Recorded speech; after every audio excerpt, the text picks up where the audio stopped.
ಚಳ್ಳಕೆರೆಯಲ್ಲಿ PAN India ಮೂವಿಗಳ ಹೊಡೆತಕ್ಕೆ theatre close. ಇನ್ನು ಮುಂದೆ ಚಳ್ಳಕೆರೆಯಲ್ಲಿ ಸಿನಿಮಾ ಥಿಯೇಟರ್ ಇರದೇ ಇಲ್ವಾ? ಚಳ್ಳಕೆರೆಯಲ್ಲಿ ಬರೋಬ್ಬರಿ 5 ಚಿತ್ರಮಂದಿರಗಳು ಕೆಡವಿ ಕಾಂಪ್ಲೆಕ್ಸ್ ಆಗಿ ಪರಿವರ್ತನೆ. ಚಳ್ಳಕೆರೆಯನ್ನ mini Bombay, royal city, science city ಎಂದು ಕರೀತಾ ಇದ್ರು.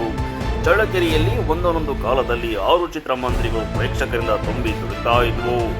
ಆಗಿನ ಹೀರೋಗಳು ವರ್ಷಕ್ಕೆ 3 ರಿಂದ 4 ಸಿನಿಮಾ ಮಾಡ್ತಾ ಇದ್ರು. ಹಳ್ಳಿಗಳಿಂದ ಸಿನಿಮಾ ನೋಡಲು ಎತ್ತಿನ ಗಾಡಿ ಮೇಲೆ ಊಟ ಕಟ್ಟಿಕೊಂಡು ಬಂದು ಸಿನಿಮಾ ನೋಡ್ತಾ ಇದ್ರು. ಈಗ ಇರುವ ಕನ್ನಡದ ನಟರು 3 ವರ್ಷಕ್ಕೆ ಒಂದು 2 ವರ್ಷಕ್ಕೆ ಒಂದು ಪ್ಯಾನ್ ಇಂಡಿಯಾ ಸಿನಿಮಾ ಮಾಡಿದ್ದರಿಂದ ಚಿತ್ರಮಂದಿರಗಳು ಮುಚ್ಚುವ ಪರಿಸ್ಥಿತಿ ಬಂದಿತ್ತು. ಇವಾಗ ಚಳ್ಳಕೆರೆಯಲ್ಲಿ ಇರುವುದು ಕೇವಲ ಒಂದೇ ಒಂದು ಚಿತ್ರಮಂದಿರ ಮಾತ್ರ. ಅದು ಅಲ್ಲಿ ಕನ್ನಡ ಚಿತ್ರಗಳು ರಿಲೀಸ್ ಆಗಿ 1 ವಾರ ಆದ ಮೇಲೆ ನಾವು ನೋಡಬೇಕಾಗಿದೆ. ಇರುವುದು ಒಂದೇ ಚಿತ್ರಮಂದಿರ. ಆದ್ದರಿಂದ ದರ್ಶನ್, ಯಶ್, ಸುದೀಪ್ ರಿಲೀಸ್ ಆದ ದಿನವೇ ನೋಡಬಹುದು.